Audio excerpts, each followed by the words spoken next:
sauna. 67 yung kanyang kainitan. Kasi pagkatapos mong maligo, pwede kang pumasok dito. Ayan oh. Ayan yung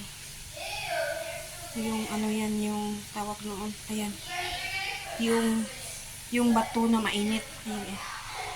Pero kuryente na yung nag-ano niyan. Tsaka mag-ano-ano ka ng tubig dyan. O, ganun mo siya. O, diba? And then, ayan o. Tapos, syempre, isasarado mo yan. Pero ngayon, hindi tayo nag-swimming. Pinapakita ko lang sa inyo. Kaya, yan guys o.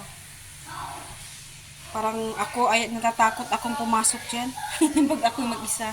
Pero yung alaga o kasi, dalawa sila.